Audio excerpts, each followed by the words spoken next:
Hello my dear students, कैसे हैं आप सभी। मैं डॉक्टर कपिल जैन आज एक बहुत ही इंपॉर्टेंट वीडियो आपके लिए लेके आया हूं। काउंसलिंग प्रोसेस, ये देखिए पूरा जो नीट यूजी 2025 का काउंसलिंग प्रोसेस है उसको मैं आपके साथ यहां पर डिस्कस करने वाला हूं, शेयर करने वाला हूं। तो मेरे साथ इस वीडियो में अंत तक बने रहिएगा और मेरा यह सजेशन रहेगा कि आप अपने साथ कॉपी और पेन भी लेके जरूर बैठ जाइए। एक एक स्टेप को बहुत ढंग से समझिएगा क्योंकि ये आपके लाइफ का एक बहुत ही क्रूशियल स्टेप होता है जिसके थ्रू आप एक मेडिकल कॉलेज को सेलेक्ट करते हैं, एक बीडीएस मेडिकल कॉलेज को सेलेक्ट करते हैं या बीडीएस के लिए जाते हैं, या फिर आप बीएससी नर्सिंग करना चाहते हैं तो उसके लिए आप जाते हैं। तो डेफिनेटली ये आपके लिए बहुत ही इंपॉर्टेंट होने वाला है। सबसे पहले आप इसको ऐसे समझो, काउंसलिंग का मतलब क्या होता है। जब आपने नीट यूजी 2025 का एग्जाम देना सोचा तो आपने सबसे पहले अपना रजिस्ट्रेशन नेशनल टेस्टिंग एजेंसी जो एनटीए ने आपको एक वेबसाइट, एक पोर्टल दिया था नीट यूजी के लिए, उसके ऊपर जाके अपना रजिस्ट्रेशन किया था। जो जनरल कैटेगरी के बच्चे थे 1700 उनके लिए फीस थी, रजिस्ट्रेशन फी, और ऐसे ही जो रिजर्व कैटेगरी के स्टूडेंट थे उनके लिए भी इससे कम अमाउंट की फीस थी, उन्होंने भी इसी प्रकार से अपना रजिस्ट्रेशन किया। तो ये पहला स्टेप था जो आपका नीट यूजी 2025 का एग्जाम हो गया। अब आपका रिजल्ट आते ही आपको ये प्रोसेस से गुजरना पड़ता है जिसको कहते हैं काउंसलिंग प्रोसेस। हमारे भारत देश में जैसे अगर मुझे किसी इंजीनियरिंग कॉलेज को पकड़ना है, इंजीनियरिंग कॉलेज में एडमिशन लेना है, एनआईटी में लेना है, ट्रिपल आईआईटी में लेना है, या फिर जो हैदराबाद ट्रिपल आईआईटी हैदराबाद है वहां लेना है, तो इन सब के लिए जोसा की काउंसलिंग होती है। और अगर आपको स्पेशली आईआईटी में जाना है तो डेफिनेटली फिर आपको आईआईटी काउंसलिंग कंडक्ट करवाती है। ऐसे ही अगर आप पूरे भारत देश में जितने भी एम्स हैं, एएफएमसी हैं और जो टॉप मोस्ट मेडिकल कॉलेजेस हैं, अगर आप उनके अंदर पार्टिसिपेट करना चाहते हैं, किसी भी स्टेट के हैं, तो फिर आपको ऑल इंडिया काउंसलिंग में पार्टिसिपेट करना पड़ता है। तो आज मैं ऑल इंडिया काउंसलिंग के ऊपर ही आपको डिस्कशन कर रहा हूं। ऑब्वियसली हर स्टेट की स्टेट काउंसलिंग भी होती है जिसके ऊपर मैं आपको अलग से वीडियो शेयर करके बताऊंगा कि स्टेट काउंसलिंग में कौन कौन से स्टेप्स इंपॉर्टेंट होते हैं। तो अंत तक मेरे साथ इस वीडियो में जरूर बने रहिए। तो मैंने यहां पर मेंशन किया हुआ है नीट काउंसलिंग कंप्लीट प्रोसेस। देखते हैं, देखिए तो मैंने आपको भी जैसे बताया कि जोसा काउंसलिंग करवाता है फॉर इंजीनियरिंग कॉलेजेस, वैसे ही अगर ऑल इंडिया लेवल पर आपको एमबीबीएस मेडिकल कॉलेज या बीडीएस का कोई कॉलेज या बीएससी नर्सिंग का कोई कॉलेज अगर आपको ऑल इंडिया लेवल पर पकड़ना है, उसमें एडमिशन लेना है, तो इसके लिए जो मेडिकल काउंसिल है उसने इस कमेटी को बना रखा है, मेडिकल काउंसलिंग कमेटी या एमसीसी, जिसका एक सेपरेट वेबसाइट है, सेपरेट पोर्टल है। आप देखिए यहां पर मैंने मेंशन किया हुआ है mcc.nic.in। ये देखिए ये पोर्टल है। अगर आज आप यहां पर जाकर क्लिक करेंगे तो अभी क्योंकि 2025 के लिए ये पोर्टल अपडेट नहीं हुआ है, इसलिए बस इतना खुल के आपको इंटरफेस जो है वो दिखेगा, बाकी इसके अंदर अभी कोई भी और क्लिकेबल कोई भी यहां पर लिंक नहीं होगा, ठीक है। लेकिन जैसे ही एमसीसी सारी इंफॉर्मेशन 2025 के लिए अपडेट कर देगा तो आपको हर ऑप्शन पे एक क्लिकेबल ऑप्शन यहां पर देखने को मिल जाएगा। तो आपको क्या करना है, जब आप काउंसलिंग प्रोसेस में पार्टिसिपेट करोगे, सबसे पहले mcc.nic.in के ऊपर आपको क्लिक करना होगा। तो जैसे ही आप क्लिक करेंगे आपको इस टाइप का एक इंटरफेस खुल जाएगा और इस इंटरफेस में आप देखिए यहां पर एक होगा यूजी मेडिकल। ये देखिए यूजी मेडिकल, इस टाइप का एक क्लिकेबल आपको ऑप्शन मिलेगा। तो यूजी मतलब अंडर ग्रेजुएट और मेडिकल कोर्सेस, तो ऑब्वियसली इसके थ्रू हम एमबीबीएस बीडीएस इन सब की काउंसलिंग प्रोसेस में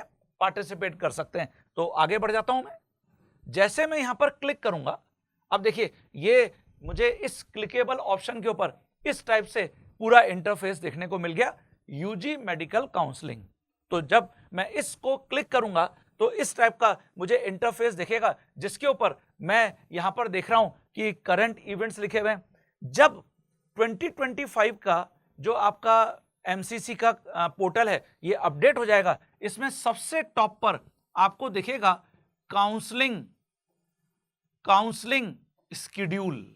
ये आपको काउंसलिंग स्केड्यूल यहां पर दिखने लग जाएगा। ये देखिए काउंसलिंग शेड्यूल। तो इसके अंदर जैसे आप क्लिक करेंगे, क्लिक करके आप कहां पर पहुंच जाएंगे वो भी मैं आपको यहां पे 2024 का एग्जांपल लेके बता रहा हूं। ये सारे जो एग्जांपल है मैं आपको 2024 का जो पोर्टल था एमसीसी का उसको लेकर बता रहा हूं। इसके नीचे और भी कुछ पॉइंट्स यहां पर मेंशन होंगे। इसमें सबसे इंपॉर्टेंट होता है सीट मैट्रिक्स। यहां पर तो हालांकि लिखा हुआ है कि seat matrix for special stay vacancy round, लेकिन जब एमसीसी 2025 का पोर्टल यहां पर ओपन करेगा, अपडेट करेगा, तो उसमें सीट मैट्रिक्स लिखा रहेगा। तो सीट मैट्रिक्स का क्या मतलब होता है? इसका मतलब होता है कि हर मेडिकल कॉलेज में जो ऑल इंडिया लेवल पर बच्चे पार्टिसिपेट करना चाह रहे हैं उसके लिए कितनी कितनी सीट्स मेडिकल कॉलेजेस में आपके लिए अवेलेबल हैं, जो बहुत ही इंपॉर्टेंट है। अलॉन्ग विद दैट, जैसे ही यहां पर ये अपडेट होगा, इसमें 2024 के किस ऑल इंडिया रैंक पर किस मेडिकल कॉलेज को बच्चों को दिया गया था उसका भी पूरा रहेगा। क्योंकि ये पक्की बात है कि जिसका ऑल इंडिया रैंक 1 होगा, जिसका ऑल इंडिया रैंक 10 होगा, जिसका ऑल इंडिया रैंक 100 होगा, उसको पक्का पता है कि मुझे कहीं ना कोई एम्स जरूर मिल जाएगा, all India institute of medical science मुझे जरूर मिल जाएगा। वो किसी भी कैटेगरी का हो, एससी कैटेगरी हो, जनरल कैटेगरी हो, एसटी कैटेगरी हो, कहीं ना कहीं उसको एम्स मिल जाएगा। लेकिन ये जो सीट मैट्रिक्स है ये उन बच्चों के लिए देखना बहुत जरूरी है जिनका ऑल इंडिया रैंक 15,000 है, जिनका ऑल इंडिया रैंक 20,000 है। तो पूरा खेल ऑल इंडिया रैंक का है बच्चों। ऑल इंडिया रैंक से आपको 2024 का जब आप यहां पर देखेंगे सीट अलोकेशन, तो उससे आपको ये समझ में आने लग जाएगा कि अगर इस साल भी मेरा ऑल इंडिया रैंक 15,000 है तो लगभग मुझे कौन कौन से medical colleges, obviously 15,000 all India rank के नीचे वाले जितने भी मेडिकल कॉलेजेस अलॉट हुए थे वो तो आपको पक्का है कि वो मेडिकल कॉलेजेस तो मिलने वाले ही हैं। लेकिन उसके जो ऊपर कॉलेजेस अलॉट हुए थे उसके अंदर ही थोड़ा सा बैटल रहता है। तो मोर और लेस हर साल ऑल इंडिया रैंक से एक मोटा मोटी अंदाजा ये लग जाता है कि आपको कौन सा मेडिकल कॉलेज मिलने वाला है। तो देखिए मैं आगे बढ़ जाता हूं। ऐसे ही इस पोर्टल के ऊपर, इस इंटरफेस के ऊपर, इस पेज के ऊपर आपको यहां पर दिखेगा यूजी मेडिकल काउंसलिंग। ऑब्वियसली ये तो वेबसाइट है। फिर सबसे पहले आपको यहां पर करना पड़ेगा आपका registration. Keep mobile and email ID same. इसका क्या मतलब है? इसका मतलब है कि जब आपने एनटीए की वेबसाइट पर जाकर अपना नीट यूजी के लिए आपने रजिस्ट्रेशन किया था, एग्जाम के लिए रजिस्ट्रेशन किया था, तो उस समय जो भी आपने फोन नंबर और मेल आईडी आपने वहां पर डाला था, आप बिल्कुल वो का वो मोबाइल नंबर और ईमेल आईडी यहां पर डालिए, जिससे कि आपको जो भी एमसीसी के ऊपर पोर्टल पर इंफॉर्मेशन अपडेट होगी उस इंफॉर्मेशन को इमीडिएटली आपके मोबाइल पर मैसेज मिलेगा और एज वेल एज आपके ईमेल आईडी पर मैसेज मिलेगा। बेटर होगा ये नंबर और ये मेल आईडी ये आप ही के पास रहे, क्योंकि जैसे आपको कोई भी इंपॉर्टेंट इंफॉर्मेशन मिलेगी आप अपने पेरेंट्स के साथ शेयर करेंगे और फिर उस इंपॉर्टेंट इंफॉर्मेशन के अकॉर्डिंग आपको आगे क्या करना है आपको ये इमीडिएटली अवेयरनेस मिल जाएगी। पेरेंट्स बिजी रहते हैं तो उनके साथ प्रॉब्लम होती है कि वो बार बार हर चीज को देखना और उसके अकॉर्डिंग जो अपडेट्स हैं उनको रिएक्ट करना वो पेरेंट्स के लिए थोड़ा डिफिकल्ट होता है। तो मैं यही होप कर रहा हूं कि आपने जब नीट यूजी एग्जाम का रजिस्ट्रेशन कराया था आपने जो भी मोबाइल और ईमेल आईडी वहां पर दिया था आप यही सेम यहां पर भरेंगे। ये बहुत जरूरी है बच्चों, ठीक है। इसके नीचे यहां पे लिखा है सेपरेट फॉर्म फॉर स्टेट। ये देखिए, ये मैं आपको पहले बता चुका हूं कि आप अगर किसी पर्टिकुलर स्टेट को बिलोंग करते हैं, मान लेते हैं कि आप मध्य प्रदेश को बिलोंग करते हैं, मध्य प्रदेश को बिलोंग करते हैं और जो मध्य प्रदेश है उसके अंदर बहुत सारे गवर्नमेंट मेडिकल कॉलेजेस हैं जिसके अंदर आपको एमबीबीएस और बीडीएस की सीट देखने को मिलेंगी। जैसे इंदौर का कोई गवर्नमेंट मेडिकल कॉलेज है, भोपाल का कोई गवर्नमेंट मेडिकल कॉलेज है, जबलपुर का कोई गवर्नमेंट मेडिकल कॉलेज है, ऐसे ही आप ग्वालियर का कोई गवर्नमेंट मेडिकल कॉलेज है और जितने भी और सिटीज हैं जो बड़ी सिटीज हैं उन सब के अंदर जो गवर्नमेंट मेडिकल कॉलेजेस हैं, टोटल एमपी के अंदर 17 गवर्नमेंट मेडिकल कॉलेज हैं और फर्स्ट ईयर के लिए सभी में लगभग 250 सीट्स तो होती है। तो ये जो 250 सीट्स हैं, इन 250 सीट्स का 15% 15% पूरे भारत का कोई भी बच्चा इन कॉलेजेस में एडमिशन ले सकता है। तो ये जो एमसीसी के थ्रू हम काउंसलिंग करवा रहे हैं, इसका मतलब यही है कि किसी भी हमारे भारत देश में किसी भी स्टेट का बच्चा 15% सीट पर किसी भी पर्टिकुलर स्टेट से बिलोंग करता हो लेकिन किसी भी दूसरे स्टेट में जाना चाहता हो, वहां के टॉप मेडिकल कॉलेज में पढ़ना चाहता हो, तो डेफिनेटली वो 15% के लिए अपना वहां पे दावा बता सकता है और उन कॉलेजेस के अंदर पढ़ने का चांस ले सकता है।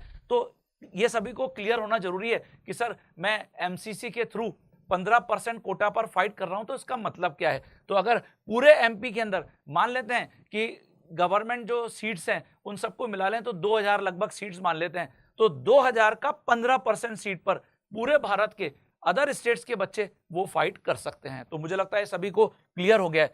तो अगर आप 15% के अलावा 85% में पार्टिसिपेट करना चाहते हैं तो डेफिनेटली उसके लिए फिर हर स्टेट की अलग अलग काउंसलिंग होती है। तो यहां पर जो 85% सीट बच जाएंगी, हर स्टेट अपनी अलग अलग मेडिकल काउंसलिंग जो एक उनकी पोर्टल, उनका जो वेबसाइट है उसके थ्रू काउंसलिंग करवाता है, जिसके ऊपर अपन अलग से बात करेंगे। तो मुझे लगता है यहां तक सभी बच्चों को क्लियर हो गया कि हमको अभी क्या करना है। तो सबसे पहले हमको अपना रजिस्ट्रेशन करना है और रजिस्ट्रेशन में ऑब्वियसली आपको अपना मोबाइल और जो ईमेल आईडी है वो सेम रखना है। यहां तक क्लियर है। तो देखो अब हम आगे बढ़ जाते हैं। देखिए मैंने आपको क्या बोला कि जब वो करंट इवेंट वाला पूरे लिंक अपडेट हो जाएंगे तो वो क्लिकेबल होंगे, और क्लिकेबल में सबसे ऊपर आपको दिखेगा काउंसलिंग शेड्यूल। ये देखिए, ये मैंने जो आपको पिक्चर दिखाई है वो 2024 का काउंसलिंग शेड्यूल है। आपको बिल्कुल इसी प्रकार का आपके कंप्यूटर के ऊपर, मोबाइल के ऊपर आपको पूरा इंटरफेस दिखेगा। तो अब देखिए इसमें क्या लिखा हुआ है, tentative schedule for online counselling allotment process for NEET UG MBBS BDS BSc nursing 2024। बिल्कुल ऐसे ही 2025 के लिए अपडेट हो जाएगा। All India quota 15%, deemed universities, central universities, all AIIMS, JIPMER, ये सबका अगर हम काउंसलिंग कर रहे हैं तो हमको इसी के थ्रू काउंसलिंग करना है। और देखिए यहां पर लिखा हुआ है verification of tentative seat matrix by the participating institute and NMC, national medical council. NMC her medical college की जो सीट्स हैं उसको वेरीफाई करके यहां पर सीट मैट्रिक्स बताता है कि भाई आपके मेडिकल कॉलेज में, मतलब जिन जिन मेडिकल कॉलेज में आप अप्लाई कर रहे हैं उन मेडिकल कॉलेज में इतनी सीट्स अवेलेबल हैं। तो देखिए ये 14 अगस्त टू 16 अगस्त 2024 को, मतलब 3 डेज के लिए यहां पर ये पूरा क्लिकेबल ऑप्शन रहेगा, जिसके अंदर कि आपको ये सारी इंफॉर्मेशन यहां पर दिखेगी कि टेंटेटिव सीट मैट्रिक्स क्या है हर मेडिकल कॉलेज का। रजिस्ट्रेशन पेमेंट प्रोसेस 14 अगस्त से 20 अगस्त up to 12 noon only as per server time, और payment facility will be available up to 3 PM of 20 August as per server time. तो देखिए ये पूरा आपको यहां पर आया है कि अगर आपको रजिस्ट्रेशन करना है, पेमेंट करना है, तो 14 से लेकर 20 ऑफ अगस्त तक आप क्या कर सकते हैं, सबसे पहले अपना रजिस्ट्रेशन और पेमेंट प्रोसेस पूरा कर सकते हैं अगर आप ऑल इंडिया काउंसलिंग में पार्टिसिपेट करना चाह रहे हैं। फिर चॉइस फिलिंग लॉकिंग, तो जैसे ही आपने अपना रजिस्ट्रेशन किया उसके बाद यहां पे चॉइस फिलिंग और लॉकिंग के लिए आपको ऑप्शन मिलेगा जो 16 अगस्त से फिर 20 अगस्त तक आपके लिए अवेलेबल होगा, और 11:55 रात को ये 20 अगस्त 2024 तक ओपन रहेगा। मतलब अगर आपने यहां पर 20 के बाद 21 अगस्त को चॉइस लॉक करने का सोचा या चॉइस फिलिंग करने का सोचा तो ये पोर्टल बंद हो जाएगा।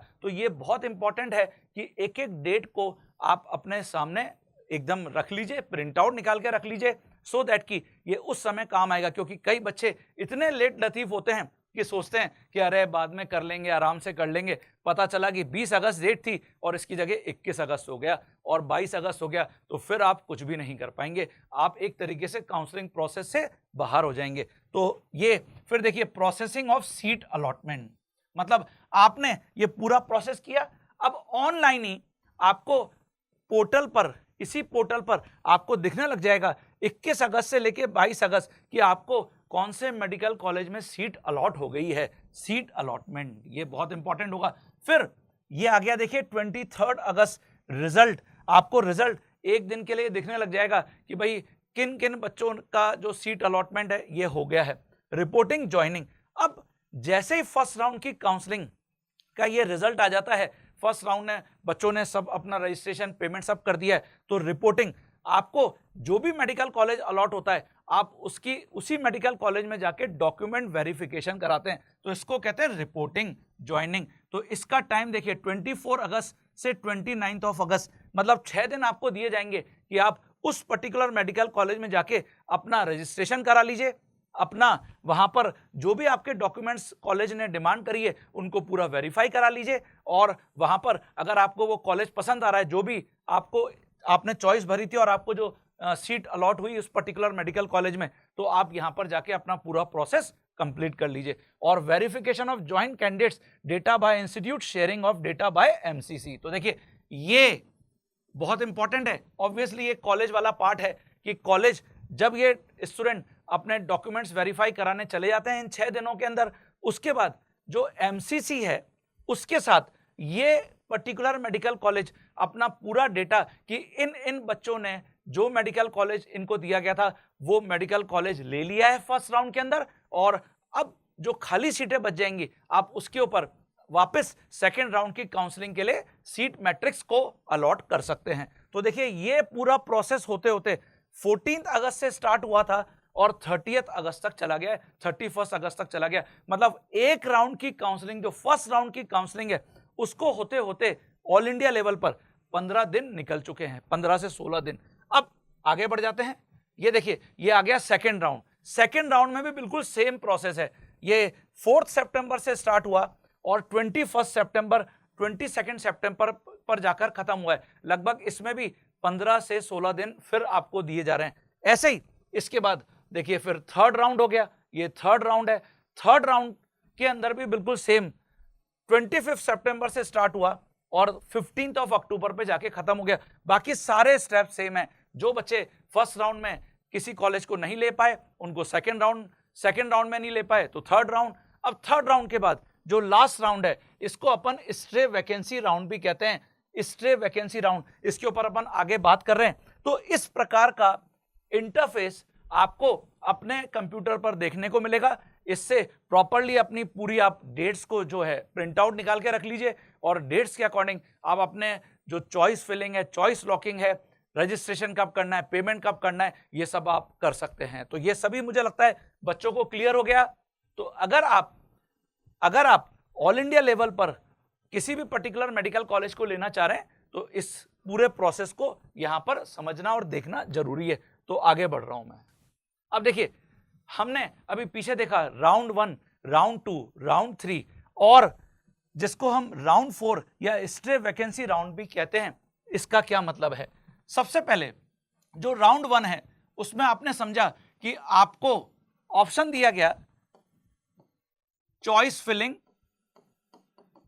फिलिंग, लॉकिंग, और उसके बाद आपका रिजल्ट आया और आपको पता चला कि आपको कॉलेज नहीं मिला। मतलब ऐसा बच्चा जिसको फर्स्ट राउंड में कॉलेज नहीं मिला, नो कॉलेज अलॉटमेंट, तो डेफिनेटली वो जो बच्चा है वो अब सेकेंड राउंड की काउंसलिंग के लिए फाइट करेगा। तो सेम पूरे के पूरे स्टेप्स होंगे।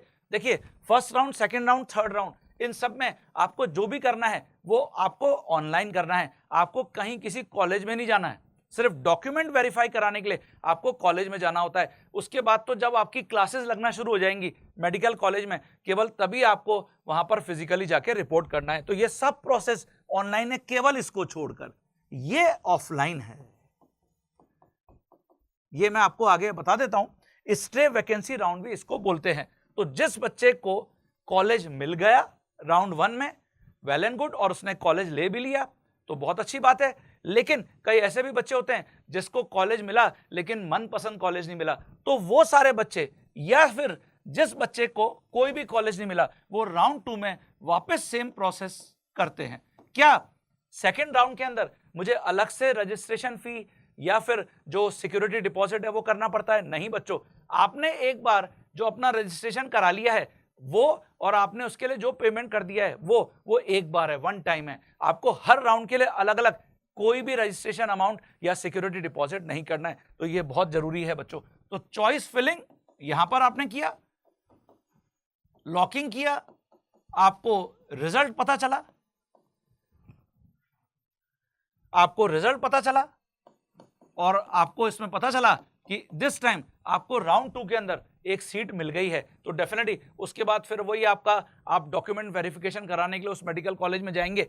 अगर यहां पर भी आपको कुछ नहीं मिला तो फिर आप यहां से यहां आ जाएंगे, या फिर वो बच्चे जिनको अभी भी अपग्रेड करना है। तो अपग्रेड का क्या मतलब है? अपग्रेड का यही मतलब है कि अगर आपको राउंड 1 में अपने मन मुताबिक मेडिकल कॉलेज नहीं मिला, आपकी इच्छा थी कि यार मुझे तो एम्स चाहिए था, आपने सबसे टॉप पर भरा भी एम्स था, लेकिन आपकी ऑल इंडिया रैंक के अकॉर्डिंग आपको कोई दूसरा मेडिकल कॉलेज अलॉट हो गया और आपको पूरी उम्मीद है कि सेकेंड राउंड में या थर्ड राउंड में आपको एम्स मिल जाएगा, तो डेफिनेटली फिर हम क्या करते हैं? अपग्रेड करते हैं। तो अपग्रेड करने का ऑप्शन होता है, उसमें आप अपनी जो चॉइस है उसको अपग्रेड कर सकते हैं, आपका जो ऑर्डर है उसको अपग्रेड कर सकते हैं, ये सब आप वहां पर पोर्टल के ऊपर कर सकते हैं। ठीक है, तो ये आपके टोटल 4 राउंड है जिसके थ्रू आपको एमसीसी की काउंसलिंग में पार्टिसिपेट करने का मौका मिलेगा। और मैंने आपको बता दिया, देखिए पीछे अपन ने देखा कब से शुरू हुई थी, ये 14 अगस्त से स्टार्ट हुई थी और कब तक चली 4th राउंड की, ये देखिए ये चली 30 अक्टूबर तक, 30 अक्टूबर तक, है ना, ये 30 अक्टूबर तक। तो 14 अगस्त से 30 अक्टूबर, इतना लंबा प्रोसेस है बच्चों, इतना लंबा प्रोसेस। तो 14 से मतलब पूरा अगस्त आपका आधा महीना, पूरा आपका सितंबर, पूरा अक्टूबर, लगभग 2.5 महीने का प्रोसेस है। अच्छा, क्योंकि लास्ट ईयर जो रिजल्ट है उसमें बहुत सारी कंट्रोवर्सी हुई थी, रीनीट होने का चल रहा था, सब कुछ चल रहा था, इसलिए इतना डिले हो गया था काउंसलिंग होते होते। लेकिन इस साल पूरी होप कर रहे हैं कि सब कुछ एकदम सही ट्रैक पर रहने वाला है। तो ऐसा मान लो कि ये जो डेट्स हैं 14 अगस्त से 30 अक्टूबर, अगर हमारा रिजल्ट अभी जून में फर्स्ट वीक से पहले ही आ जाता है तो ऑब्वियसली जून, जुलाई और अगस्त, मैं मानता हूं अगस्त में जाके पूरा प्रोसेस कंप्लीट हो जाएगा और फर्स्ट वीक ऑफ सितंबर से आपकी अपने मेडिकल कॉलेज में, जो भी आपको मेडिकल कॉलेज अलॉट हुआ है, आपकी वहां पर क्लासेस भी लगना स्टार्ट हो जाएंगी। तो 2025 में मैं ये होप कर रहा हूं मिड ऑफ जून से आपका 31 अगस्त तक पूरा प्रोसेस कंप्लीट हो जाना चाहिए काउंसलिंग का। ये देखिए, ठीक है बच्चों, तो आगे बढ़ते हैं। ये देखिए, ये ऑलरेडी मैंने आपको एक वीडियो भेजा भी था, ऑल इंडिया काउंसलिंग जब हम कर रहे हैं तो कौन कौन से मेडिकल कॉलेजेस आप पार्टिसिपेट कर सकते हैं। तो ऑब्वियसली आप सारे एम्स में पार्टिसिपेट कर सकते हैं, जिसमें अगर आपको एमबीबीएस सीट्स की चाहिए तो डेफिनेटली आप एम्स में पार्टिसिपेट कर सकते हैं। ऐसे ही आप एएफएमसी में पार्टिसिपेट कर सकते हैं। एएफएमसी में अगर आपको मेडिकल कॉलेज अलॉट हो जाता है तो उसके बाद फिर आपका इंटरव्यू और वहां का एक paper, arm force medical colleges हैं ये, तो डेफिनेटली वहां पर और आपको कुछ आगे स्टेप से, प्रोसेस से गो थ्रू होना पड़ता है, तब जाके फाइनली आपको मेडिकल कॉलेज मिलता है। फिर जितने भी स्टेट्स हैं उन सभी में गवर्नमेंट मेडिकल कॉलेजेस जिनमें एमबीबीएस या बीडीएस करने के लिए आपको 15% में पार्टिसिपेट करने का मौका मिल रहा है, इसको मैंने आपको समझा ही दिया।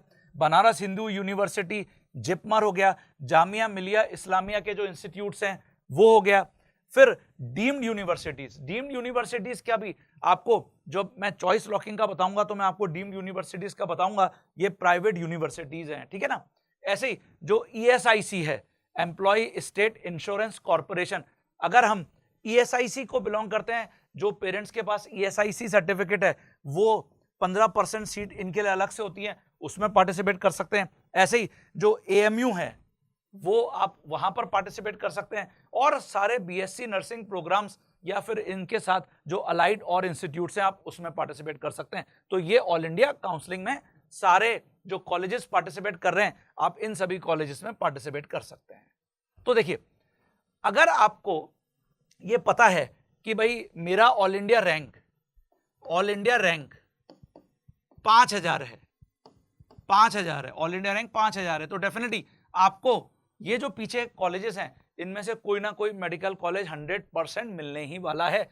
कोई गवर्नमेंट मेडिकल कॉलेज, ऑब्वियसली जो एम्स होंगे उसमें हो सकता है कि आपके सामने चैलेंज रहेगा, लेकिन बाकी जो भी 15% सीट्स हैं हर स्टेट के टॉप मेडिकल कॉलेजेस या मेडिकल कॉलेजेस की, उसमें आपको ऑब्वियसली 5,000 में बहुत अच्छा कॉलेज मिल जाएगा। लेकिन जो बच्चे ऑल इंडिया रैंक 30,000 वाले हैं, जनरल कैटेगरी वाले अगर बच्चे की बात कर लें, या 35,000 वाला है, तो यहां पर हो सकता है कि आपको ऑल इंडिया काउंसलिंग के थ्रू कोई भी जनरल कैटेगरी की सीट अपन को ना मिले ऑल इंडिया काउंसलिंग में। ये मैं AIC की बात कर रहा हूं, ऑल इंडिया काउंसलिंग। तो अगर आपको लग रहा है कि भाई मुझे तो कोई भी कॉलेज ऑल इंडिया काउंसलिंग के थ्रू नहीं मिलेगा, मैं अपना क्यों रजिस्ट्रेशन का पैसा, मैं क्यों यहाँ पे सिक्योरिटी डिपॉजिट का पैसा जमा कराऊं, तो फिर आप क्या कर सकते हैं, आप जो आपके रेस्पेक्टिव स्टेट है उसकी काउंसलिंग में पार्टिसिपेट कर सकते हैं, करना चाहें तो। लेकिन ऐसा मुझे लगता है कि भारत में कोई भी बच्चा नहीं करता। हर बच्चा ऑल इंडिया काउंसलिंग में भी पार्टिसिपेट करता है और स्टेट काउंसलिंग में भी पार्टिसिपेट करता है। तो इसलिए ये तो पक्का है कि आपको इस ऑल इंडिया रैंक पर तो बढ़िया मेडिकल कॉलेज मिल ही जाएगा। लेकिन उन बच्चों को जिनका ऑल इंडिया रैंक इतना है जनरल कैटेगरी में, उनको थोड़ा सा स्ट्रगल करने को ऑल इंडिया काउंसलिंग पर मिल सकता है, स्ट्रगल करने को। तो आप बिल्कुल सेफ जोन में होंगे, आप स्टेट काउंसलिंग से अपनी काउंसलिंग करवा सकते हैं। Is that clear? सभी बच्चों को क्लियर है? ये देखिए रजिस्ट्रेशन फी। तो रजिस्ट्रेशन फी कितनी लगेगी, ये मैंने लिखा हुआ है कैटेगरी, जनरल कैटेगरी। जैसे मैंने आपको एग्जांपल दिया था कि जब आपने नीट यूजी एग्जाम के लिए अपना रजिस्ट्रेशन कराया था तो आपको 1700 रुपए लगे थे। अब यहां पर आपको 1000 रुपए लगेंगे। ये फिर मैं आपको वही बोल देता हूं, 2024 का ये अपडेटेड है। अगर 25 में इसमें थोड़ा सा अमाउंट प्लस हो गया तो इसमें मेरी कोई रिस्पॉन्सिबिलिटी नहीं है। ये सब कुछ तो जो NMC है वो डिसाइड करती है और MCC को वो गाइड करती है कि भाई आपको बच्चों से इतनी रजिस्ट्रेशन फी लेनी है। नॉट रिफंडेबल, ये किसी भी हालत में आपको रिफंड नहीं होने वाली। और जो SC, ST, OBC, PWD इन सब के बच्चे हैं उनके लिए ये फीस होगी 500 रुपीज। ठीक है बच्चों? और ये आप पार्टिसिपेट कहां पे कर पाएंगे? आप पार्टिसिपेट कर पाएंगे सारे गवर्नमेंट मेडिकल कॉलेज, आप पार्टिसिपेट कर पाएंगे एम्स, आप पार्टिसिपेट कर पाएंगे AFMC, सब में आप पार्टिसिपेट कर पाएंगे। किसके लिए? ऑब्वियसली MBBS या BDS सीट के लिए। ये देखिए, इसके लिए आपको सिक्योरिटी फी भी डिपॉजिट करना है, ₹10,000 किसको? जनरल कैटेगरी वाले बच्चे को, और ₹5,000 किसको? जो रिजर्व कैटेगरी वाले बच्चे हैं। क्या ये अमाउंट रिफंडेबल है? हाँ, लेकिन स्पेशल कंडीशन में, केवल राउंड 1 के अंदर अगर आपको कोई भी मेडिकल कॉलेज नहीं मिलता है, जिसको हम फ्री एग्जिट राउंड भी बोलते हैं, तो अगर आपको वहां कोई मेडिकल कॉलेज नहीं मिलना चाहता और अब आप डिसीजन लेते हैं कि भाई मेरे को अपने मन मुताबिक कोई मेडिकल कॉलेज मिलने के चांसेस बहुत ही कम है, 0 है, तो डेफिनेटली आप बाहर हो सकते हैं उस राउंड के बाद। उसको फ्री एग्जिट इसलिए बोल रहे हैं, ये पूरा का पूरा अमाउंट जो आपने ऑनलाइन पे किया था आपके अकाउंट में वापस आ जाएगा। ऑब्वियसली ऐसा नहीं है कि आपने आज डिसीजन लिया और कल आपके अकाउंट में पैसा आ गया, ऐसा नहीं है। ये अकाउंट में आपके आते आते मान के चलो 4 से 5 महीने लग जाते हैं बच्चों। मतलब लास्ट ईयर का एग्जांपल लें अगर 2024 का, तो अक्टूबर में पूरी काउंसलिंग खत्म हुई थी, फर्स्ट राउंड की काउंसलिंग तो अगस्त में खत्म हो गई थी। इसका मतलब बच्चों के अकाउंट में ये पैसा आते आते जनवरी लास्ट हो गया था, जनवरी लास्ट। तो कुल मिलाकर 4 से 5 महीने लगेंगे आपको अगर ये आपका अमाउंट वापस रिफंड चाहिए तो। ठीक है, तो ये रिफंडेबल है केवल फर्स्ट राउंड की काउंसलिंग तक। लेकिन अगर आप सेकेंड राउंड की काउंसलिंग में आगे बढ़ गए तो फिर ये आपको रिफंड किसी भी हालत में नहीं होने वाला है, फिर ये नॉन रिफंडेबल अमाउंट बन जाएगा। और अगर आप ऑल इंडिया काउंसलिंग में डीम्ड यूनिवर्सिटीज में भी पार्टिसिपेट करते हैं, for all categories student, deemed universities के अंदर जैसे symbiosis institute of medical science है जो पुणे के अंदर है, बहुत ही फेमस है। ऐसे ही वर्धा के अंदर एक अच्छा मेडिकल कॉलेज है जिसको हम सेमी गवर्नमेंट मेडिकल कॉलेज भी बोलते हैं। तो इन मेडिकल कॉलेजेस में अगर आपको पार्टिसिपेट करना है ना बच्चों, तो फिर आप इस डीम्ड यूनिवर्सिटीज के अंदर वहां पे अपना कॉलेज का सिलेक्शन करेंगे। इसके लिए रजिस्ट्रेशन अमाउंट 5,000 है। तो अगर आपने डीम्ड यूनिवर्सिटी में भी पार्टिसिपेट करना है, आपने 5,000 रुपए जमा कर दिए, ऑब्वियसली आप ऊपर वाले गवर्नमेंट मेडिकल कॉलेज में और नीचे डीम्ड यूनिवर्सिटी सब में आप पार्टिसिपेट कर पाएंगे। ऐसा नहीं है कि इसके लिए 5,000 अलग, उसके लिए 1,000 अलग, ऐसा नहीं है। आपने यहाँ पे 5,000 डिपॉजिट कर दिए मतलब आप सारे गवर्नमेंट मेडिकल कॉलेज में, आप डीन यूनिवर्सिटीज में, सब में पार्टिसिपेट कर सकते हैं। और इसमें आपको सिक्योरिटी फी जो है वो 2 लाख रुपए लगने वाला है। 2 लाख यहाँ पे अमाउंट लगेगा। हो सकता है इसके अंदर भी थोड़ा सा अमाउंट चेंज हो जाए 2025 के लिए। तो टोटल 2,05,000 रुपए अगर आपकी पॉकेट में है, इसमें आपको कोई गवर्नमेंट कहीं से कोई हेल्प नहीं मिलने वाली, तो फिर आप deemed universities along with that सारे एम्स, सारे मतलब government medical college, AFMC, MBBS, BDS, BSc nursing, सभी टाइप के कोर्सेज में अपनी काउंसलिंग करवा सकते हैं। तो मुझे लगता है ये सभी बच्चों को क्लियर हो गया। और कब आपका ये अमाउंट आपको रिफंडेबल होगा ये भी क्लियर हो गया। तो ये बहुत ध्यान से जरूरी है समझना और अपनी कॉपी में भी लिखना कि आपको कब ये अमाउंट रिफंडेबल है और कौन सी राउंड की काउंसलिंग के बाद ये अमाउंट भी रिफंड नहीं होगा बच्चों। तो आगे बढ़ जाता हूं मैं। देखिए, मैंने आपको एक और वीडियो भेजा था जिसके अंदर मैंने आपको ये बताया भी था कि जो ऑल इंडिया काउंसलिंग है और जो स्टेट काउंसलिंग है वो लगभग पैरेलल चलती है। मतलब आप इसको ऐसे समझिए कि राउंड 1 अगर ऑल इंडिया काउंसलिंग आप पार्टिसिपेट कर रहे हैं, तो जब राउंड 1 की काउंसलिंग यहां पे खत्म होने वाली होती है तो स्टेट काउंसलिंग की राउंड 1 की काउंसलिंग स्टार्ट हो जाती है। जब राउंड 1 की काउंसलिंग यहां पर खत्म होने वाली होती है तो राउंड 2 की काउंसलिंग यहां स्टार्ट हो जाती है। जब राउंड 2 की काउंसलिंग यहां खत्म होने वाली होती है तो स्टेट काउंसलिंग में राउंड 2 की काउंसलिंग स्टार्ट हो जाती है। आप बोलेंगे सर कौन से स्टेट में? ऑल ओवर स्टेट्स, जितने भी हमारे भारत देश में स्टेट्स हैं, मोर और लेस जैसे ही आपको ऑल इंडिया काउंसलिंग का पूरा शेड्यूल जारी होगा, स्टेट्स को बोला जाएगा कि भाई आप अपनी काउंसलिंग भी करवाना शुरू कर दीजिए। तो इसलिए ये बिल्कुल ऐसे प्रोसेस चलेगा। राउंड 2 यहां पे खत्म तो राउंड 2, यहां राउंड 2 खत्म तो यहां पे राउंड 3, यहां राउंड 3 खत्म तो यहां पे राउंड 3, यहां पे राउंड 3 खत्म तो यहां पे राउंड 4, यहां पे राउंड 4 खत्म तो यहां पे राउंड 4। ये देखिए इस तरीके से पूरा प्रोसेस चलेगा। तो एक तरीके से 15-15 दिनों का लगभग दोनों जो काउंसलिंग्स होंगी, ऑल इंडिया और स्टेट काउंसलिंग, उन दोनों में डिफरेंस रहने वाला है। तो ये सभी बच्चों को बहुत समझना जरूरी है कि अगर आपको दोनों प्रकार की काउंसलिंग में पार्टिसिपेट करना है तो बिल्कुल ऐसे शेड्यूल चलने वाला है।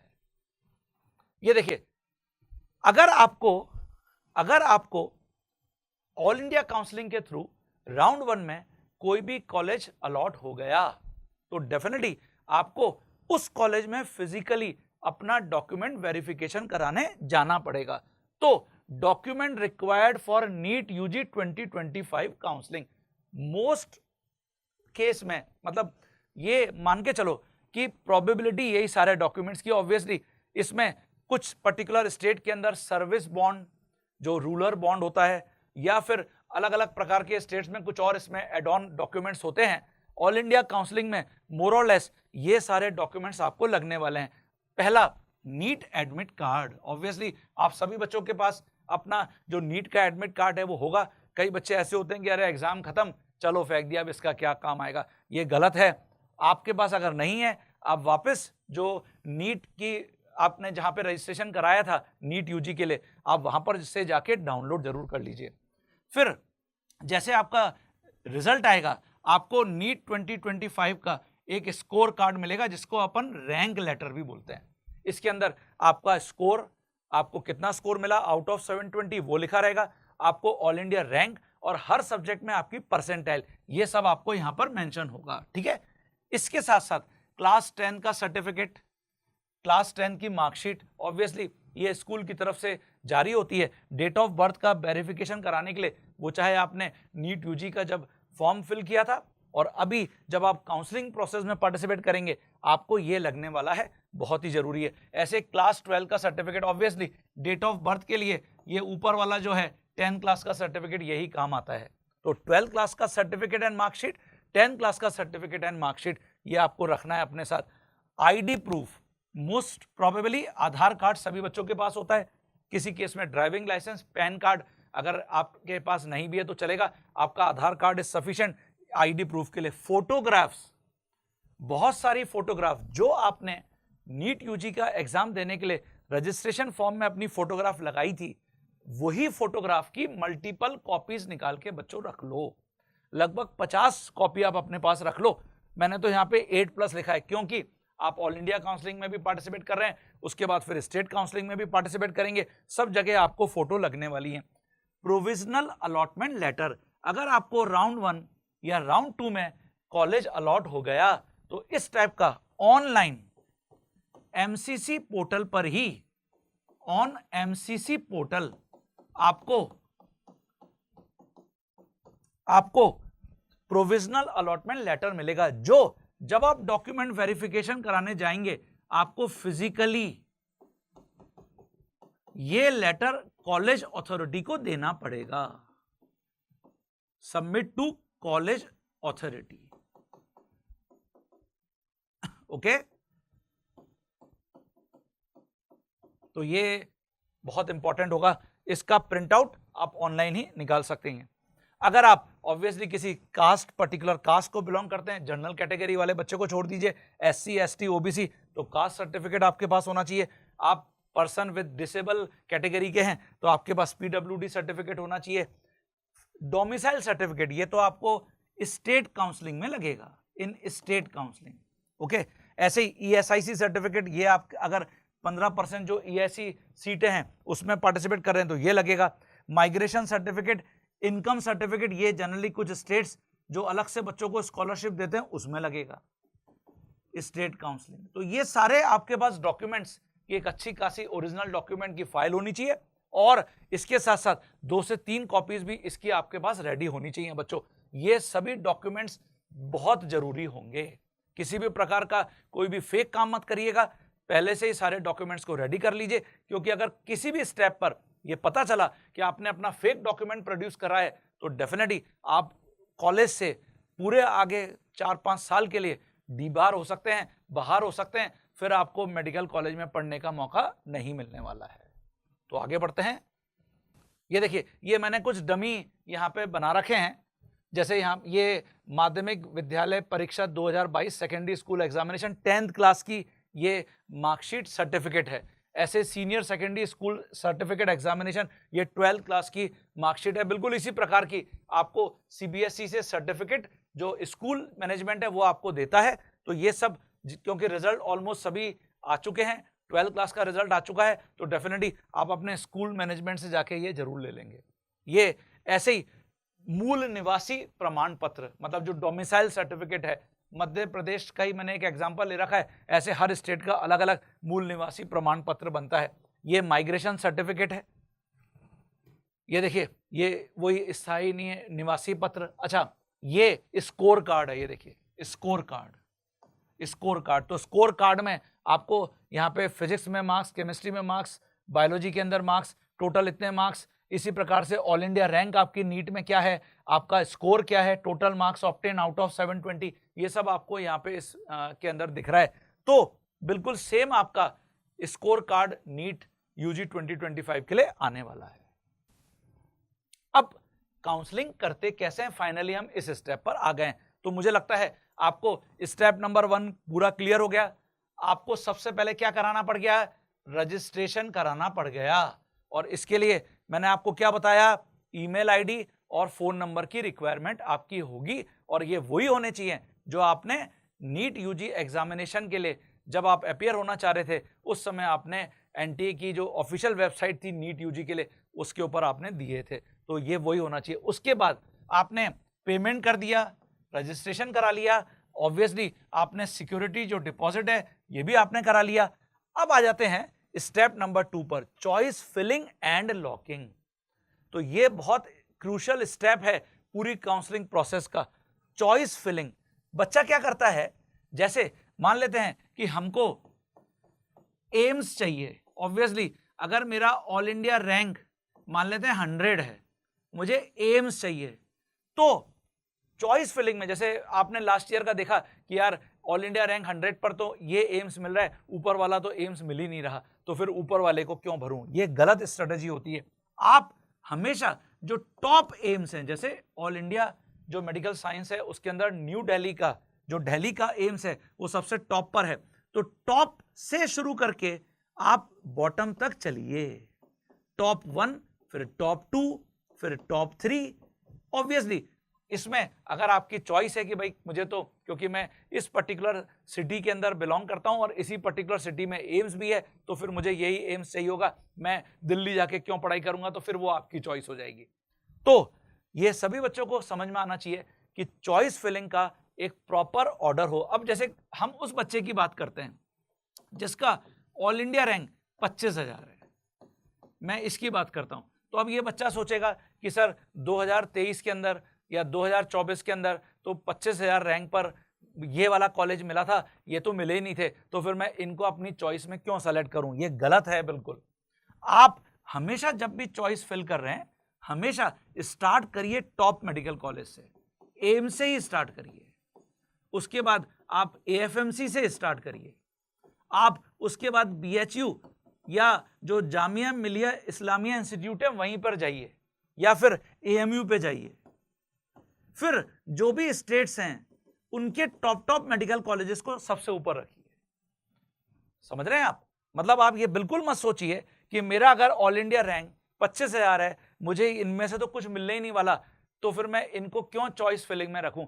बहुत बड़ी गलती बच्चे ये कर देते हैं, तो इससे बचना है बच्चों आपको ऑटोमेटिकली, क्योंकि ये पूरा ऑनलाइन पोर्टल है और अब तो आर्टिफिशियल इंटेलिजेंस का जमाना है, तो उससे ही पूरी चॉइस फिलिंग और उसके बाद मतलब जो आपने चॉइस अपनी फिलिंग करी है कंप्यूटर सेलेक्ट करके जो भी मेडिकल कॉलेजेस में बच्चों की सीट भरती जा रही है उसके अकॉर्डिंग देगा। तो आप अपनी चॉइस फिलिंग में टॉप से बॉटम चलिए।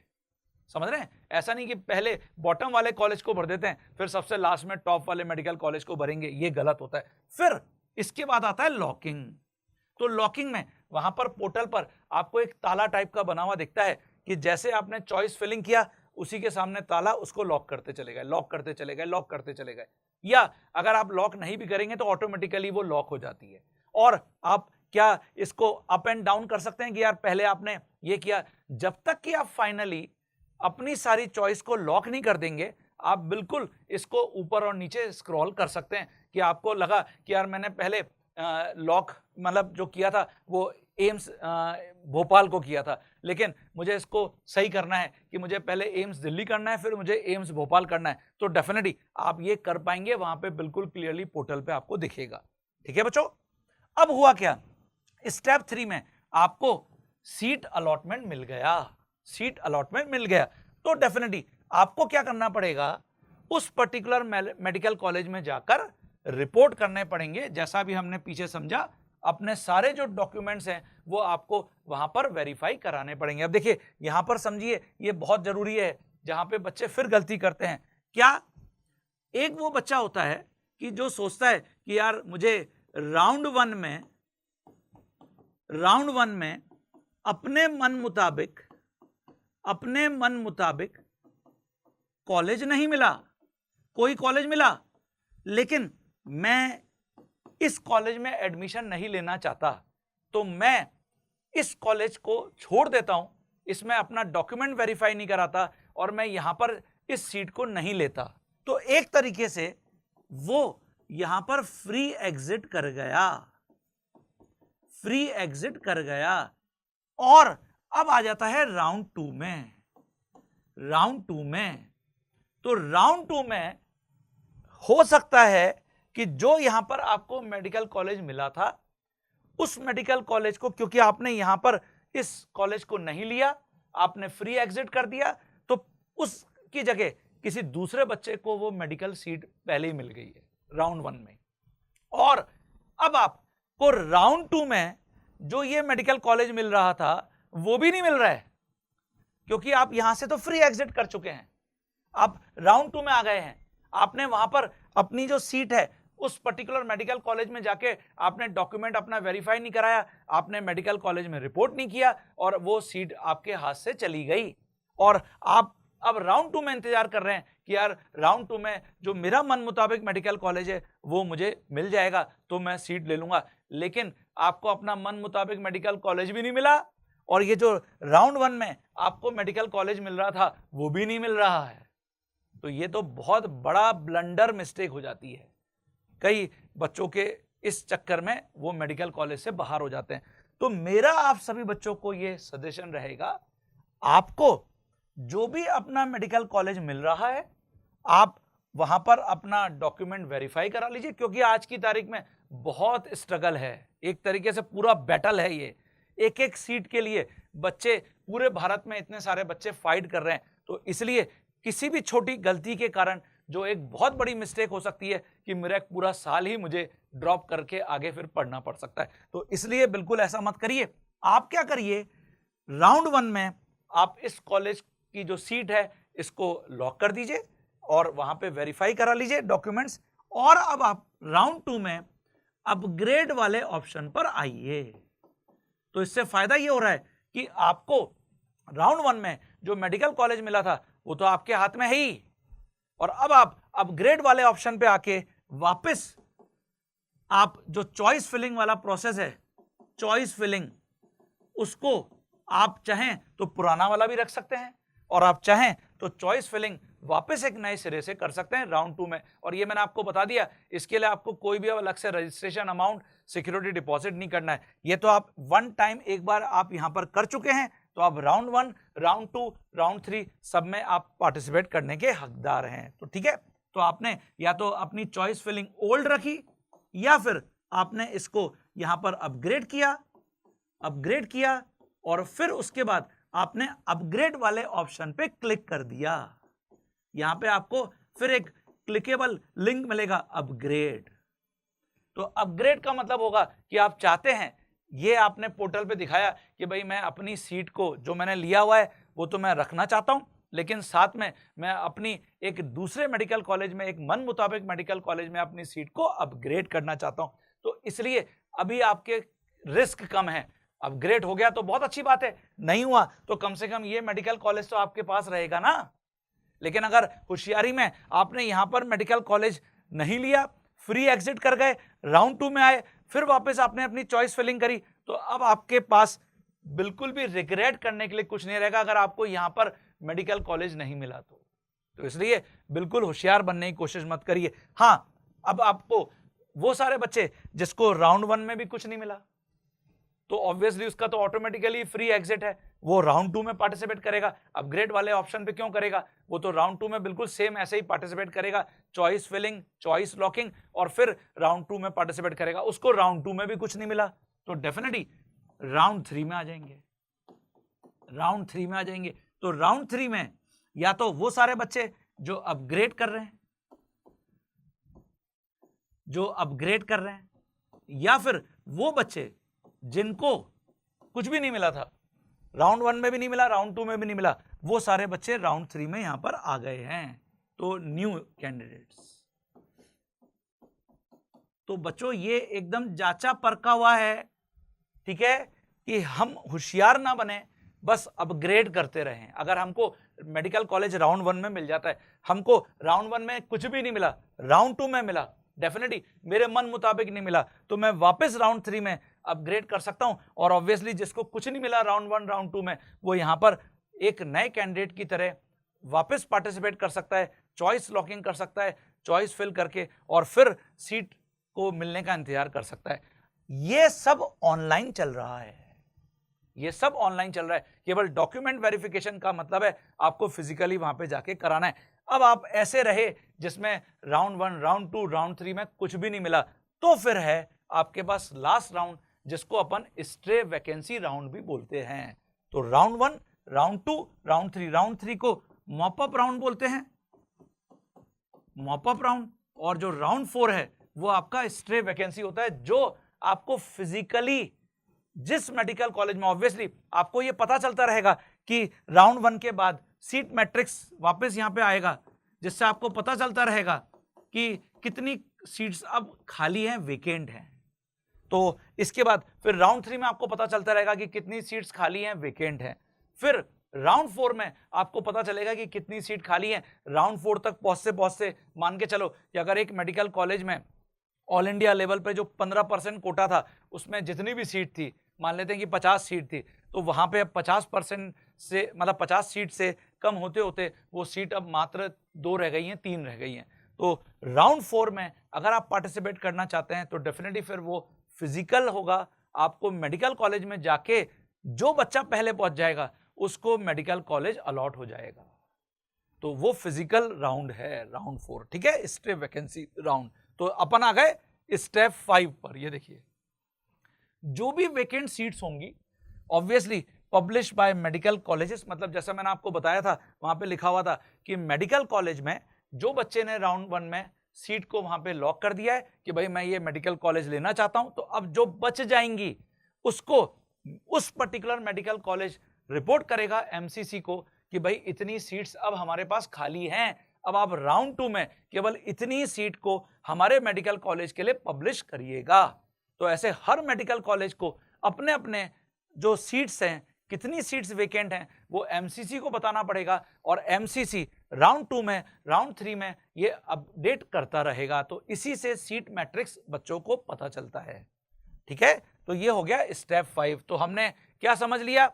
काउंसलिंग करने के लिए सबसे पहले रजिस्ट्रेशन, पेमेंट ऑफ फी, उसके बाद चॉइस फिलिंग, लॉकिंग, उसके बाद आपको सीट अगर मिल गई तो बहुत अच्छा है, सीट अलॉटमेंट। अगर आपको सीट मिल गई है तो आपने उस पर्टिकुलर मेडिकल कॉलेज में जाके अपने डॉक्यूमेंट्स वेरीफाई करा लिए, और अगर आपको सीट नहीं मिली है तो राउंड 2 या राउंड 3 में आपने पार्टिसिपेट किया, या फिर आपने अपने आप को अपग्रेड किया, आपने कॉलेज को ले लिया लेकिन सीट के लिए फिर अपग्रेड किया। और स्टेप 5 में जो वेकेंट सीट्स हैं publish by medical college, report to MCC, और इससे फिर आपको राउंड 2 राउंड 3 में सीट मैट्रिक्स आपको दिखने लगेगा।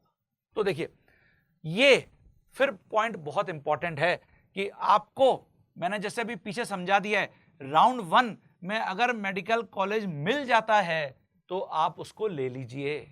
हाँ, कई बार ऐसा होता है बच्चों को कि यार मुझे ऑल इंडिया काउंसलिंग के थ्रू मेडिकल कॉलेज मतलब जो मिल रहा है वो अपने मन मुताबिक नहीं मिल रहा, लेकिन मुझे समझ में आ रहा है अपने ऑल इंडिया रैंक के थ्रू कि मुझे अपने स्टेट में वहां पर मेडिकल कॉलेज मिल जाएगा 85% कोटा में। तो डेफिनेटली आप राउंड 1 से फ्री एग्जिट ले लीजिए और अपने फिर स्टेट काउंसलिंग का इंतजार करिए।